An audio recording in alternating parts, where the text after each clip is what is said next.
প্রিয় প্রণয়িনী সিজন 2 জান্নাত নুসরাত পর্ব সংখ্যা 25। ইরহামের রুম গোছাতে গিয়ে ঝর্ণা বেগমের হাতে পড়েছে অনেকগুলো প্রেমপত্র। একে একে সবগুলো পড়তেই তার চোখগুলো বৃহৎকার ধারণ করেছে।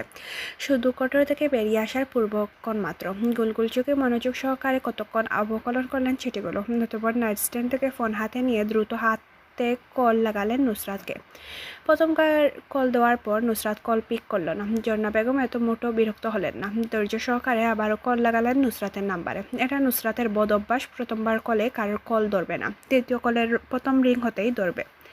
শ্বাস ফেলে ঝর্ণা বেগম অপেক্ষা করলেন নুসরাত কল পিক করা। ঝর্ণা বেগমের অতর্কিত চিন্তায় বেঘাত ঘটাতে নুসরাতের গলা খাঁকড়ি দিল। অতঃপর উচ্ছ্বাস মিশ্রিত মেয়েলি গলার স্বর বেশি আসলো কানে। হ্যালো বৌমা। ঝর্ণা বেগম টুটে আপনা আপনি হাসি চলে আসলো। পর মুহূর্তে মুখ শক্ত করে নিয়ে নুসরাতকে কাট কাট গলায় জিজ্ঞেস করলেন, ইরহামের বাচ্চা তোদের বাড়িতে? নুসরাত এক ভ্রু উঁচিয়ে নির্বিঘ্নে উত্তর দিল, হ্যাঁ। ঝর্ণা বেগম হেয়ালি না করে সোজা সাপটা জানতে চাইলেন, এই নিয়ে সুহেদের বাচ্চা কয়টা মেয়ের সাথে প্রেম করেছে? নুসরাত সামান্য অবাক হলো। অতঃপর ইরহামকে বাস দিতে পারবে ভেবে তির্যক হাসলো। হাতের আঙ্গুল গুনে নিল কতগুলো মেয়ের সাথে এই নিয়ে ইরহাম প্রেম করেছে। সামান্য কাল অতিবাহিত হতেই নুসরাত বিটকাল মার্কা চেহারা বানিয়ে উত্তর দিল, এই তো বেশি না, মাত্র সখানিক হবে। ঝর্ণা বেগম কপালে হাত পড়ল। চোখ সরু সরু করে নুসরাতের উদ্দেশ্যে প্রশ্ন তুললেন, এতদিন ধরে আমায় জানাসনি কেন? নুসরাত সদর্পে বলে উঠল, আমি নুসরাত নাসির, কারোর সিক্রেট ব্রেক করি না, আর এইটাই আমার বিশেষত্ব। ঝর্ণা বেগম নাক ফুলিয়ে বলে উঠলেন, হাতের কাছে পেন এই মেয়ে, তোর বিশেষত্ব চাটাপিটা করে বের করব। নুসরাত চোখ উল্টালো। ঝর্ণা বেগম কথা তুরাই কানে তুলল। সব উড়িয়ে দিল বাতাসের বেগে। বাপসাপ নিয়ে চুল কানের পেছনে গুছতেই ঝর্ণা বেগমের বললেন, সুহেবের বাচ্চা কি করে তার খবর আমার চাই। নুসরাত বুঝে জিজ্ঞেস করলো, তোমাকে খবর দিয়ে আমার লাভ কি? ঝর্ণা বেগম তপ্ত শ্বাস ফেলে শুধালেন, কত টাকা চাই? নুসরাত চোখের পাতা পলক ফেলে হাসলো। হাসি চুটিয়ে ঝুলিয়ে রেখে বলে উঠল, তুমি গৃহিণী মানুষ, কত টাকা আর নিব তোমার থেকে? বেশি না, একটা খবরের জন্য মাত্র 10,000 টাকা। ঝর্ণা বেগম টুথ চেপে মিনমিন করে শুধালেন, ডিসকাউন্ট পাওয়া যাবে না? নুসরাত বলল, আচ্ছা দাও, তোমার জন্য 2 টাকা ডিসকাউন্ট করে দিলাম, এর বেশি আর পারবো না, আমার ব্যবসায় লালবাতি চলে যাবে। এই মাসে 2 টাকা লস হয়ে গেল। ঝর্ণা বেগমের সাথে আরও কিছু জরুরি আলাপ সেরে নুসরাত ফোন রেখে দিল। তারপর পাশে বসা ইরহামের দিকে চেয়ে কিলকিল করে হেসে উঠল। শ্রীকান্তের শরৎচন্দ্র চট্টোপাধ্যায় বলেছিলেন, আমি সমস্ত দেখিলাম, সমস্ত বুঝিলাম, যে গোপনে আসিয়াছিল তাহাকে গোপনে যাইতে দিলাম, কিন্তু এ নির্জন নিশীথে সে যে তাহার কতখানি আমার কাছে ফেলিয়া রাখিয়া গেল তাহা কিছুই জানিতে পারিল না। ইসরাত লাইনগুলো আবৃত্তি শেষে নুসরাত আর ইরহাম চোরের মতো একে অন্যের দিকে তাকালো। ইসরাত দুজনের এমন বিহেভিয়ারের মানে খুঁজে পেল না। হঠাৎ টনক নড়তেই তার সারা শরীর ঝিমঝিম করে উঠল, বিড়বিড় করে আওড়ালো, এরা আবার ডিক মিনিং বের করতে নেমে যায় নাকি? ইসরাত বিড়বিড় শেষ হতে ইরহাম আর নুসরাত হেসে উঠল। দুজন দুজনের দিকে এক পলক নজর মিলায়, অতঃপর শুধু হাসি আর হাসে। ইসরাত ভাব করল সে শুনতেই না নুসরাত আর ইরহামের কথা, কিন্তু এই দুজন তা হতে দিল না। নুসরাত তর্জনী আঙ্গুল তুলে কপাল ঘষার মতো করলো, তারপর দৃষ্টি নিবদ্ধ করলো ইরহামের পানে। টুট হেসে হাসি আটকে খিক করে হাসি গলায় জ্বলিয়ে বলে ওঠে, গোপনে নির্জনে নিশীতে আর কতটুকু ফেলিয়া রাখিয়া গেল, এর মানে কি রে ইরহাম? ইরহাম গম্ভীর মুখোমুখি করে বলে উঠল, এর ডিপ মিনিং হতে পারে গোপনে মানুষ অগোচর। কথা শেষ না করে চোখের ইশারা কিছু একটা বুঝিয়ে দিল। আহান নিজেও হেসে গোড়াগড়ি খাচ্ছে, শুধু একাই মোমো বলেদের মতো তাদের এই হাসির মানে খুঁজে পেল না। তাই প্রশ্ন করলো, এত হাসির কি হলো? ইসরাত হাতের বই মনোযোগ দেওয়ার চেষ্টা করলো। কোনো পাতা তখনও মেঝেতে বসা ওই 3 নাটকীয় দিকে। নুসরাত মেঝেতে গোড়াগড়ি খাওয়ার মতো পড়ে বলল, তুই মাঙ্গের নাতি, ওগুলা বুঝবি না, এসব বুঝতে লিজেন্ড হতে হয়, আমাদের নে। কথা শেষ করে হাইফাই করলো সবাই। ইসরাত টুর চেপে বইয়ের আড়ালের মুখ ডেকে মিটমিট হাসছে। মোমো ইসরাতের দিকে তাকিয়ে বলল, আপু লাইনগুলো আবার বলো। ইসরাত নিজের হাসি আটকে আবার না বোঝার মতো করে পড়ে শোনালো মোমোকে। মোমো টুটের ডোকায় শব্দগুলো প্রতিনিয়ত জপলম তসবির জপার নেয়। তাহার কতখানি আমার নিকট। এখানে এসে পঞ্চবারের মতো তমকালো মোমো। গুলগুল চোখের বাদামি নয়নের দৃষ্টি প্রথমে গিয়ে পড়লো আহানের দিকে। আন হাসতে হাসতে লুটুপুটু খাচ্ছে। এরপর পড়লো নুসরাতের দিকে। নুসরাত নির্বিকার চিত্তে আহানের পাশে শুয়ে হাসছে। মোমো নুসরাতের চোখের লজ্জা লেশমাত্র দেখতে পেল না। এরপর তার দৃষ্টি ঘুরে গেল ইরহামের দিকে। ইরহামও নীলদীপ্ত টুটে মিচকে হাসি। ইসরাতের দিকে চোখ পড়তেই দেখলো সে আরাম করে শুয়ে বই পড়ছে। টুট না হাসলেও চোখগুলো হাসছে। বাদামি চোখগুলাই সরাসরি সূর্যের আলো পড়ায় জল জল করছে। মোমো মৃদু স্বরে নুসরাতের উদ্দেশ্যে বলে উঠল, তোর লজ্জা লাগছে না এর সামনে বসে এরকম দিলদার্যের মতো কথার মিনিং বের করতে? নুসরাত টুট উল্টালো, কপালে তথাকথিত ভাবে বাজ ফেলে বলে উঠল, হোয়াট দ্য ফাক? আমার কেন লজ্জা লাগবে? আমি কি কোনো গুনাহের কাজ করেছি যে আমার লজ্জা লাগবে? মোমো মাথায় হাত দিল, কিরমিরিয়ে বলল, একটু শরম কর, ও তোর থেকে 4 বছর ছোট। নুসরাত বলল, তো কি হয়েছে? ও আমার বান্ধবী, ওর তোর থেকে ভালো আমাদের কথা বুঝে। সৌদির ভাই। নাজমিন বেগম কিচেন থেকে বের হতে হতে নুসরাতের কথার সুর পাল্টে ফেলল। আহান ফিসফিস করে নুসরাতের কথাটা পৌঁছে দিল মোমোর কানে। আপু বলতে চাইছে বাই। মোমো দুপ করে একটা কিল বসালো আহানের পিঠে। আহান পিঠ চেপে ধরে চিৎকার করে উঠল। রাগি চোখে কতক্ষণ মোমোর দিকে চেয়ে বলে উঠল, আজ বড় বলে ছেড়ে দিলাম, পরের বার এমন ভুল করার চিন্তা ভাবনা করলে একদম সজীবের বাপের সাথে বিয়ে দিয়ে দেব। মোমো হিসিয়ে বলে উঠল, মন্টুর বউয়ের সাথে তোকে বিয়ে দিয়ে দিব। আহানের চোখ উল্টানো ব্যঙ্গাত্মক ভঙ্গিতে। মুখ দিয়ে বের হয়ে আসলো ব্যঙ্গমূলক শব্দ। নুসরাত আরাম করে শুয়ে চোখ রাজাচ্ছে। উৎসাহ দিল আহানকে, আহান লেগে পড়, চুল ধরে দুমশে কয়েকটা দিয়ে দে এই মহিলাকে, না পারলে আমি তোকে সাহায্য করব, বল শুধু। আহান অফ শোল্ডার টি শার্ট গলা জাকালো, ব্যবসাব নিয়ে বলল, শক্তিশালীর প্রতিদ্বন্দ্বী আমি, আমার সাথে লাগতে আসবে না, সাই করে দিব। অতঃপর নুসরাত, ইরহাম, আহান একসাথে গলা মিলিয়ে বলে উঠল, একদম চুমন্তর চু, কালাকুত্তার গু করে দিব, দুলিশাত করে দিব তোকে। এই তিনজনের কথা শুনে মমার চোখ সলসল করে উঠল। নাক টেনে ইসরাতের দিকে দৃষ্টি নিক্ষেপ করতেই ইসরাত না চাইতেই শব্দ করে হেসে দিল। তার সাথে মিলিয়ে ওই 3 নমুনাও হেসে দিল। একটু আগের ঝগড়ার পর থেকে মোমো মুখ ফুলিয়ে বসে রয়েছে। ইসরাত মানানোর চেষ্টা করছে, কিন্তু কিছুতেই কিছু হচ্ছে না। হাত দিতেই স্পর্শ করতেই গেলে মোমো গাছাড়া মেরে উঠে। নুসরাত আরাম করে এক হাত মাথার নিচে ঢুকে শুয়ে নড়চড়বিহীন বদনে কাঠপুতলির মতো মোমোর আগাগুড়া পরক করছে। এক ব্রু উচ্চারণ সব সময় নেয়। ইরহাম আর আহানের অবস্থা একই রকম। মোমোকে চোখ দিয়ে গিলছে। তিনজনে একসাথে শুয়ে থাকে। হঠাৎ হন্তদন্ত পায়ে কিচেন থেকে ফোন হাতে বেরিয়ে আসলেন নাজমিন বেগম। তৎপরতা নিয়ে বললেন, ইসরাত শুনেছিস, মন্টু ভাই নাকি আবার বিয়ে করেছে? নুসরাতের মাথায় যেন বাজ পড়ল আকাশ ফেটে। বিস্ময়ে টুট ফাঁক হয়ে গেল নিমিষে। ও আকৃতির মুখ করে গোলাকার আখি যুগলের পাতা না ফেলে বলে উঠল, মন্টু শালা বিয়ে করে নিয়েছে আবার? ইসরাত এসবে কান দিল না। যার যা ইচ্ছে করুক, বিয়ে করুক, তার কি? নড়েচড়ে আবার বইয়ে চোখ নিবিষ্ট করল নিবিড় মনোযোগে। নাজমিন বেগম ইসরাতের খামখেয়ালিতে বিরক্ত হলেন। হাত থেকে বই নিয়ে ছুঁড়ে মারলেন সামনের সোফায়। চোয়াল শক্ত করে বললেন, চল চল চল, মন্টু ভাইয়ের বউ কান্না করছে, সান্ত্বনা দিতে যেতে হবে তো, প্রতিবেশী হিসাবে তো একটা দায়িত্ব আছে নাকি আমাদের? দ্বিতীয় বিয়ে করেছে তো কি হয়েছে?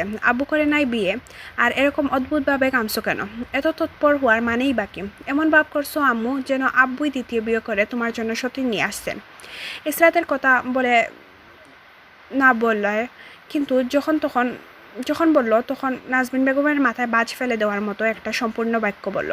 নাজমিন বেগম খেপাটে চাহনি দেখার মতো হলো। ইসরাত মায়ের শক্ত মুখ দেখে শান্তভাবে তবুও বসে রইল নিজ স্থানে। নাজমিন বেগম খেসরে বললেন, তোর বাপ ওই সাহস করবে না, আর করলে প্রথমে তোর বাপকে পিস পিস করে কাটবো, কেটে কুকুরকে খাওয়াবো, তারপর দ্বিতীয় বউকে কাটবো, দুটোকে দুনিয়ায় জাহান্নাম দেখিয়ে দিব। নুসরাত হাতের হাঁটা গুটিয়ে উঠিয়ে দাঁড়িয়েছে। মন্টু শালাকে আজ দুটো ধরে দিয়ে দিবে ভেবে সে ভয়ঙ্কর রকম ঘৃণা করে যারা বউ বেঁচে থাকতে দ্বিতীয় বিয়ে করে। এই বয়সে এই বেটা বুড়োর এত উত্তেজনা আসে কিভাবে? দ্বিতীয় বিয়ে করে নিয়ে আসছে শালা গুলামের ফুতের, আজ একদিন কি তার একদিন। কিন্তু মাঝপথেই সে বাধা পড়ে ইসরাতের কথা। সামনে আগানোর পা পিছিয়ে যায় ইসরাতের কথা শোনার জন্য। পিছু ফিরে তাকাতেই মায়ের উত্তর কানে আসে, আর এতেই নুসরাতের চোয়াল জুড়ে যায়। নাজমিন বেগম শেষ হতেই বাচ্চুরা চোখ ঘুরে গেল নাজমিন বেগমের দিকে। সবগুলোই নাজমিন বেগমের উপর থেকে নিচ পরক করছে। সবাই ইচ্ছে ছিল সামান্য নাজমিন বেগমকে চালানোর, কিন্তু নাজমিন বেগম শক্ত মুখে দিকে তাকিয়ে নাসির মঞ্জিলের ড্রয়িং রুম থেকে কোনো প্রকার ফাজলামি না করে সবগুলো এক এক করে বের হয়ে গেল। পরিমাণ বাক্য বের করলো না। সবাই সিক্স সেন্স জানান দিচ্ছে, আর একটা শব্দ মুখ দিয়ে বের করলেই নাজমিন বেগম পায়ে থাকা যারা লঘুবিশিষ্ট জুতো জোড়া তার হাতে উঠে আসবে, আর তার সরাসরি পড়বে গিয়ে তাদের 5 জনের পিঠের উপর। নাজমিন বেগম এসি অফ করে ধীরে সুস্থে দরজা জানালা লক করে বের হবেন বাড়ি থেকে। তার পূর্বেই নুসরাত জোরের বেগে এসে প্রবেশ করলো বাড়িতে। নাজমিন বেগমের গায়ে মোটা ওড়নায় একটানে সিরিয়ে নিয়ে নিজের গায়ে জড়িয়ে আবারও চলে গেল। ততক্ষণে তার দলের সকল সাঙ্গুপাঙ্গু গিয়ে হাজির হয়েছে মন্টুর বাড়িতে। মন্টুর বাড়িতে গেট না থাকায় শ্বশুর করে সোহেল বাড়ির 5 মাথা ঢুকে গেল। মন্টুর বউ সাজনা বেগম কাঁদছেন দেওয়ালের সামনে বসে। টাইলস এর মেঝেতে চাপড় মেরে মেরে করুণ থেকে করুণ স্বরে কাঁদছেন। নুসরাত সরু চোখে ঘুরালো চারিদিকে। পরনে সাদা শার্ট ইন করে ঢুকানো প্যান্টের ভেতর। ইসরাত নির্বিকার চিত্তে দাঁড়িয়ে থাকার চেষ্টা করলেও সাজনার কান্নায় মনটা ব্যথিত হলো। শান্ত মুখখানা রাগে লাল হতে লাগলো সময়ের ভেতর। নুসরাতের কাশ ঘেঁষে দাঁড়িয়ে ফিসফিস করে বলে উঠল, নুসরাত, ওই মন্টু বেটার কোনো ব্যবস্থা করে যায় না? নুসরাত সামান্য মাথা কাত করে ইসরাতের দিকে বলল, আগের বার যা করেছি তাই করবো? শালা মন্টুর হাড্ডি ভেঙে গাছের সাথে ঝুলিয়ে রাখবো। ইসরাত হাসলো সামান্য। এর আগেও এই কাজ তারা সম্প্রদান করেছে, তাই সবার কাছে অতটা অবাকতার মনে হলো না। সবাই সবাইয়ের পানে চেয়ে সব একসাথে টুট নাড়ালো। মিশন আজ রাতে মন্টু শালাকে শিক্ষা দিয়ে একদম উত্তেজনার রফাদফা করে দেওয়া।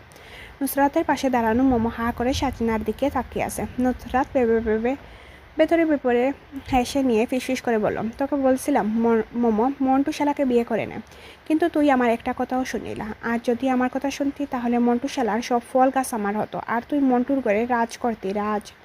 মোমো যথাপরনাই বিরক্তি হলো। নুসরাতের দিকে হতাশা মিশ্রিত চাহনি বুলিয়ে নিয়ে দীর্ঘশ্বাস ফেলল। এর জন্য ঠিকমতো সে দুঃখ প্রকাশ করতে পারছে না বেচারি সাজনা বেগমের জন্য। তাই দুঃখে বারক্রান্ত মন নিয়ে ইসরাতকে বকল দাবা করে অন্যদিকে চলে গেল।